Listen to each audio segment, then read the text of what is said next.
တင်ဆက်ကပြနေကြတွက်လက်ဟာတာရီချငိုကြရတန်ဆုံးမတွက်လက်ဟာပျော်ရွှင်ကြည်နူးဝမ်းမြောက်နေကြတွက်လက်ဟာတာတွက်လက်ဟာတာစမ်းသစ်တီထွင်ရီချမောကြတွက်ဟာတာ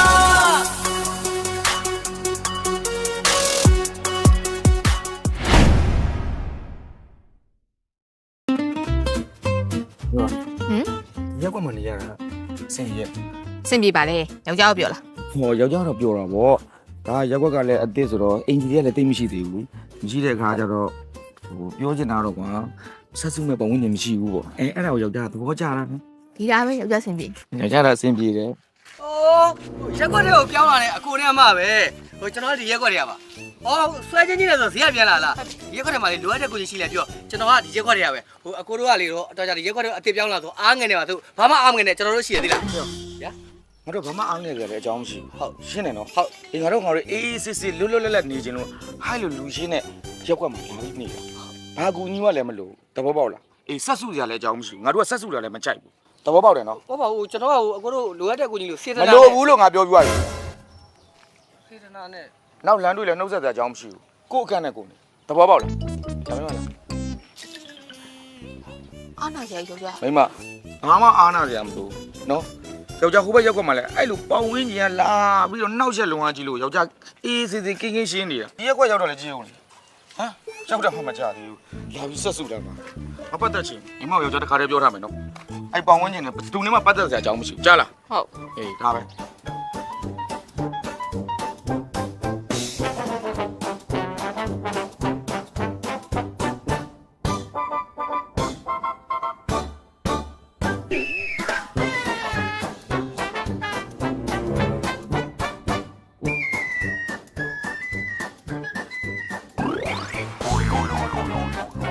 ကောင်းတော့ကြုံတုံတုံ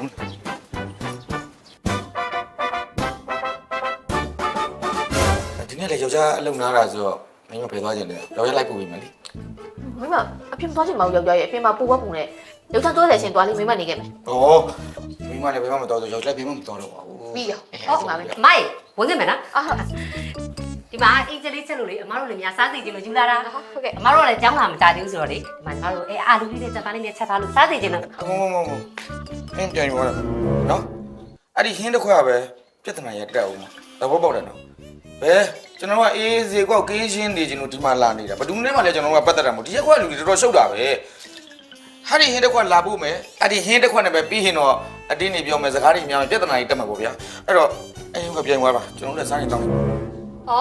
ရရလေမဆိုင်လေရတယ်ကျမတို့ကမိတ်ဖြစ်ဆိုဖြစ်လာပို့ပေးတာနော်ဒီအမမျက်နှာကြောင့်ရှင်းလားကျွန်တော်ကခက်ကင်းနေတာပါခက်ကင်းကင်းနေပြီကြာရတယ်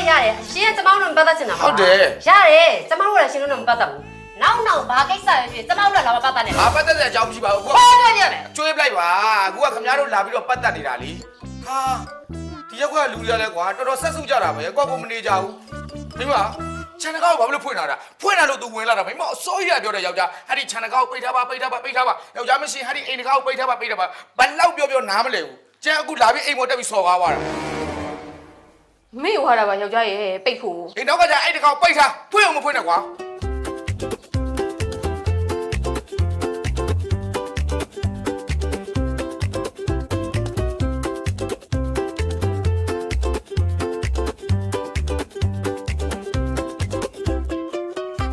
လောက်ကပြန်လာမင်းကိစ္စဟမ်မင်းနဲ့ဘာဆိုင်ဟေးအောင်ငါဆက်စုတော့မကြိုက်ဘူးကောက်ကုန်နေကျွန်တော်ကနှုတ်ဆက်တာပါနှုတ်ဆက်တဲ့အကြောင်းမရှိဘူးကွာဟုတ်ကဲ့ဆက်စုနဲ့မကြိုက်ဘူးကောက်ကုန်နေကြောက်ဘလို့လူလဲမသိဘူးရက်ကွက်ထဲပြောင်းလာလို့ဒီကနှုတ်ဆက်တဲ့ဟာအတော်လူငင်းခေါင်းပါလေ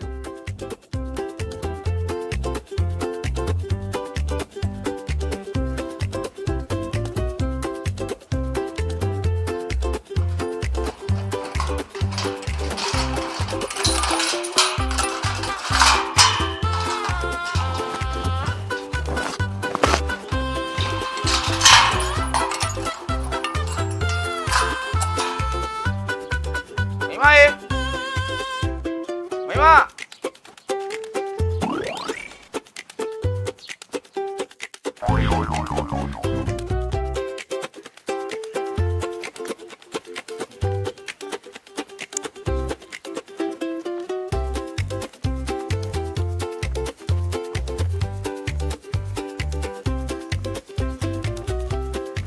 မ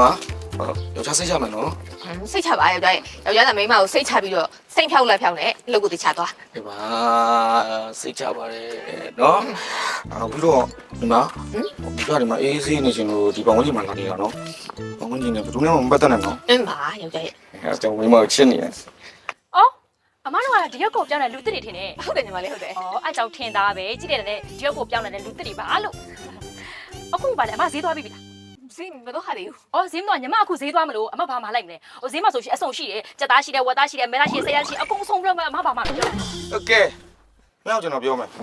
ခင်ဗျားဘယ်သူလဲတော့ကျွန်တော်မသိဘူးကျွန်တော်တို့လင်မယားအေးစစ်စစ်နေချင်လို့ဘယ်သူနဲ့မှမပတ်သက်ချင်လို့ဒီမှာလာနေတာနော်ဈေးကိုလည်းကျွန်တော်ဘာမှမှာစရာအကြောင်းမရှိဘူးဒီခါလည်းပြောထားမယ်နော်နောက်လည်းကျွန်တော်တို့မပတ်သက်နဲ့ရှင်းတယ်နော်ဆက်လည်းမဆက်စုနဲ့ကျွန်တော်ကဆက်စုလည်းမကြိုက်ဘူးရှင်းလားဘာမှမမှာဘူးတွားတော့ ။မလဲမမလဲနေမမလဲနေသူညစေတနာလည်းမေးတာဟာပိုတော့တတ်တာသေးတယ်။ဟွန်းယောက်ျားကြီးတယ်မိန်းမကြီးလို့ပဲရင်ရတော့ ဟုတ်မှာလာပြီသူလည်းလာရှာရှိသွားသည်ဟဲ့ကွာတော်တော်အံ့ဩဖို့ကောင်းတယ်ဘာကိစ္စဆက်စုချင်မှမသိဘူး ဟုတ်တယ် ဘာမှအားနာစရာအကြောင်းမရှိဘူးကိုလူတွေနဲ့မပတ်သက်ချင်တာအဲ့လိုဆက်စုတဲ့လူမျိုးနဲ့ဆိုကိုလုံးဝမပတ်သက်ချင်တာဒီမှာတခါလေးပြောထားမယ်နော်ယောက်ျားအခုလှုပ်သွားနေတယ်ခြံစည်းတွေကားတွေပိတ်ပြီးရင်အိမ်တကားတွေလုံအောင်ပိတ်ပြီးတော့လည်းအိမ်မှာအေးအေးဆေးဆေးနေနော်ဘယ်သူလာမပတ်သက်နဲ့နော် အင်းပါဟုတ်ပါပြီ ပြောထားတယ်နော်ယောက်ျားအဲ့လိုရှုံရှုံချက်ချက်တွေမကြိုက်ဘူးနော်ဟေးပြီးရောယောက်ျားသွားပြီနော်အဲ့ဒါသွားပြီနော်ညီမနော်တတာ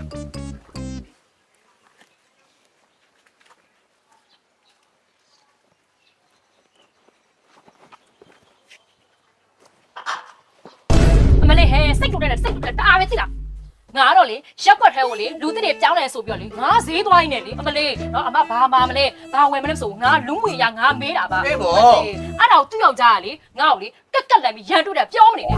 အေးဟုတ်ပါဟဲ့ငါလဲလေကိုတနီကဟင်းလေးသွားပေးတဲ့ဟာကိုလေအမလေးလာလည်းမပို့လည်းပတ်လည်းမပတ်သက်တယ်မလေးကြီးကြီးကျယ်ကျယ်တွေဟဲ့ငါ့ကိုပြောဆိုလွတ်လိုက်တာဒီလိုရောက်ခါသားတော့ကလည်းငါဟင်းခွက်လေးပြီးပြီးတော့ဒီလိုပဲမိတ်ခွက်ကြတာမဟုတ်ဘူးလား အေးရဆွေမျိုးမေးရဟဲကောင်းလေတယောက်တော့မေးဖို့ရဒီလို အေး မ ဟဲ့ ဟုတ်ဘူး အဲ့ဒါကိုမလေးဟင်းတစ်ခွက်ပေးတာကိုသူကဘွားကြီးတစ်ခုတွေဖြစ်နေတာဟေး တယ်ဟုတ်မယ်မတင်ပါဘူးကွာသူတို့လည်းသဘောယူနေပြောတာနေမှာပါ ငါကိုလည်းကြောက်နေပါဆိုရင်လေ မင်းကလက်တွေ့မကြုံဘူးတော့မသိဘူးသူတို့ပြောတာမှန်တယ်ငါလည်းလက်တွေ့ကြုံလာတာဟိုနေ့ကအဲ့လင်မယားဈေးကပြန်လာတာတွေ့တော့ဩငါတော့ဒိုးရက်ကွက်ထဲကိုအစ်စ်ပြောင်းလာတဲ့လင်မယားပေါ့ဆိုလူမွေးဆိုတာရှိရမယ်လေအဲ့တော့ငါသွားနှုတ်ဆက်တာပေါ့ဟာကိုတို့လင်မယားဈေးကပြန်လာတာလားဘာတွေဝဲလာတာလဲအဲ့တော့ကွာသူ့ယောက်ျားလုံးလည်းကောင်ငါဈေးကပြန်လာတာဘာဝဲလာမင်းနဲ့ဘာဆိုင်ငါတို့လာမပတ်သက်တဲ့တော်တော်လူမွေးခေါင်းပါတဲ့လင်မယား အာလူမျိုးခေါင်းမှာတော့ပြောမနေနဲ့ကွာဟိုတနေ့ကအဲ့လိုအလောက်ကပြန်လာတော့ငါလေသွားနှုတ်ဆက်တာပါအကိုအလောက်ကပြန်လာတာမင်းဟုတ်လေမင်းနဲ့ပါဆိုင်မင်းနဲ့ပါပတ်သက်လဲဒါမဆက်စုနဲ့ဟောအဲ့လိုပြောသွားတာကွာဦးလေးကိုဆက်အာမင်းက तू လဲသူ့အကြောင်းနဲ့ तू ရှိမှာဗောဟာ तू က तू တီးတီးတတ်တတ်နေကြလို့နေမှာဗောဟာ သူတို့ကတိတ်တက်နေခြင်းနဲ့ဆိုတော့လေငါတို့ကတိတ်တက်ထားပေးလိုက်မှာပေါ့ ဟုတ်တယ်မှန်တယ်ဒီနေ့ကစပြီးတော့နင်တို့လည်းသူတို့နဲ့မပတ်သက်နဲ့ငါလည်းမပတ်သက်ဘူး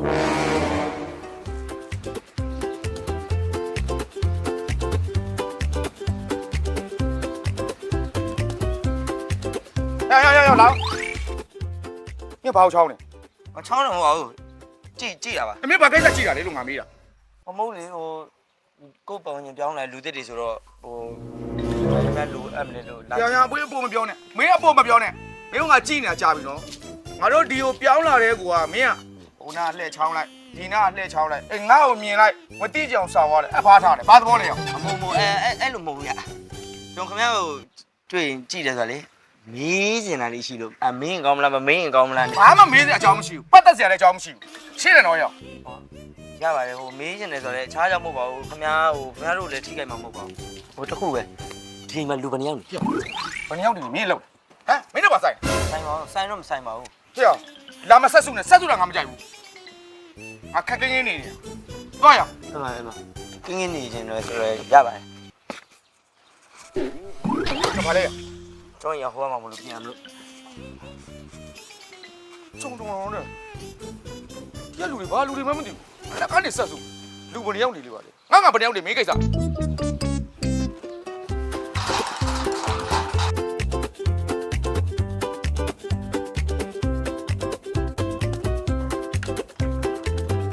မအေးယောက်ျားပြန်လာပြီမိမရေယောက်ျားပြန်လာပြီမိမရေမိမရေ ဟိုတယ်လည်းမရှိအောက်တယ်လည်းမရှိခမင်းမပြေသွားတာဟိုအပြင်သွားလေတကားလေးကလေပိတ်မသွားဘူးကွာ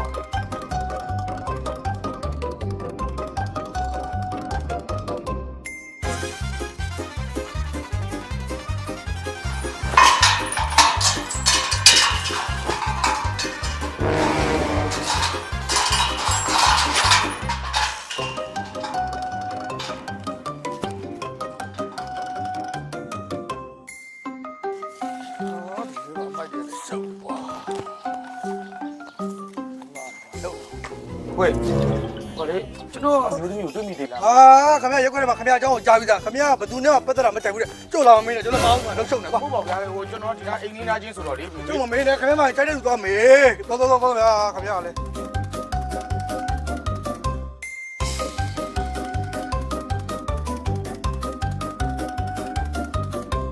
ဟေးအခုမျိုးသမီးကိုတွေ့မိသေးလား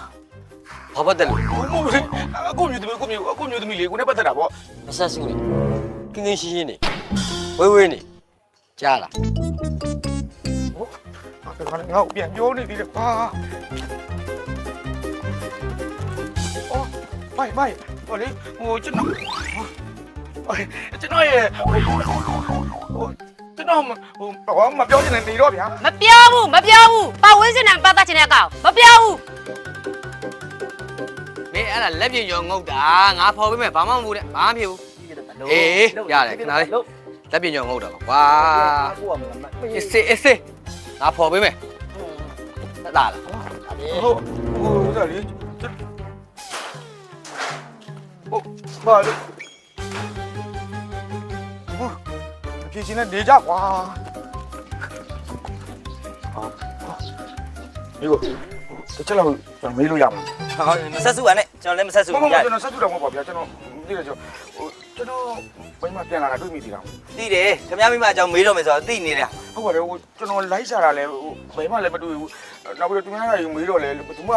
မဖြေချင်ကြမပတ်သက်ချင်ကြဘူးဆိုတော့လေကျွန်တော်မိမဟိုတွေ့ ဩထားလိုက်ပါခင်ဗျားမိမတွေ့လေအကြောင်းမှမရှိတာကျွန်တော်မပြောတော့ပါဘူးဆက်စုလည်းပြန်လာ မဆက်စုတာမဟုတ်ပါဘူးဟိုမပြောတော့ဘူးဆိုတာကျွန်တော်မိမဘယ်သွားလဲဆိုတော့ခင်ဗျာတိနေလို့လားဟမ်တိနေလို့လား အဲ့ဒါခင်ဗျားကိုကျွန်တော်မေးတာကိုခင်ဗျားအရင်ဖြေလိုက်ခင်ဗျားဟိုတစ်ခေါက်ကကျွန်တော်ဗာမေးလဲ ခင်ဗျာကျွန်တော်ကြည့်နေတာတော့ အေးကြည့်နေတော့ကကျွန်တော်မေးတယ်လေခင်ဗျားကိုခင်ဗျားတို့အိမ်မှာလူဘယ်နှယောက်နေလဲလို့ လူမမေးလားမေးတယ် အေးအဲ့ဒါမေးတာခင်ဗျားပါပဲလေ ဟိုကျွန်တော်တို့အိမ်မှာလူ2ယောက်လည်းနေတာပါဗျာ အေးအခုမှဖြေတာ2ယောက်မလား ဟုတ် လွဲပြီအဲ့မှာစလွဲတာ ဘယ်လိုလွဲတာလဲဗျာ အဲ့မှာလွဲတာပဲမနက်မိုးလေးလာရင်ခင်ဗျားလှုပ်သွားတယ်မလား လှုပ်သွားတယ် ခင်ဗျားလှုပ်သွားပြီလို့15မိနစ်20လောက်ဆိုတာနဲ့ခင်ဗျား channel ကိုလေဒီဘက်ကနေပြီးတော့ကောင်းလေးတယောက်လာတယ်အသက်20ဝန်းကျင်လောက်ရှိတယ်လာပြီးတော့ဒီအိမ်ထဲကိုဝင်သွားတယ်ဝင်သွားပြီးလို့ရှိရင်အိမ်ထဲရောက်သွားရင်တနေ့ကုန်တကားပိတ်ထားတာဗျာခင်ဗျားအလုတ်ကပြန်လာကန်ဒီနိုင်ခွက်လောက်လိုကြရင်အဲ့ကောင်လေးကဒီတကားကိုဖွင့်တယ်ဒီကနေပြီးတော့ပြန်ထွက်သွားတယ်အဲ့ဒါမျိုးကတရက်တည်းမဟုတ်ဘူးနော်ခင်ဗျားဒီရက်ကိုစပြောင်းလာပြီးနောက်နေ့ကစပြီးတော့ခင်ဗျားကထွက်သွားလိုက် तू ကဝင်လာလိုက် तू ကထွက်သွားလိုက်ခင်ဗျားကပြန်ဝင်လာလိုက်ခင်ဗျားကထွက်သွားလိုက် तू ကဝင်လာလိုက်ဝင်လိုက်ထွက်လိုက်နဲ့အဲ့ဒါနေ့စဉ်နေ့တိုင်းပဲဗျာ ဒီအိမ်ကိုဒီကောင်က ဟုတ်တယ်ဗျာအဲ့ဒါကြောင့်ခင်ဗျားမေးတော့ခင်ဗျား2ယောက်ဆိုဒီနေ့ကျတော့အရင်လိုမဟုတ်တော့ဘူးဗျာခင်ဗျားလည်းအလုပ်လဲထွက်တော့ကားလေးနဲ့ဒီရှိကိုရောက်လာတယ်ပြီးလဲပြီးတော့အထုပ်တွေတင်းပြီးတော့ခင်ဗျားမိမလင်ငယ်နဲ့ကိုလိုက်သွားပါလေရောဗျာ အဲ့ဒါကအစိုးရမပြောတာတော့လို့ ဟာပြောစီရလားခင်ဗျားပတ်ဝန်းကျင်နဲ့မပတ်သက်ချင်ဘူးလေမပတ်သက်ချင်ဘူးလေဟမ် အဲ့ဆိုရင်ကျွန်တော်မိမလင်းညာနောက်လိုက်သွားတာကျွန်တော်ပါဝင်းနေတာမပတ်သက်ခဲ့မိတာကျွန်တော်အမှားပါနော်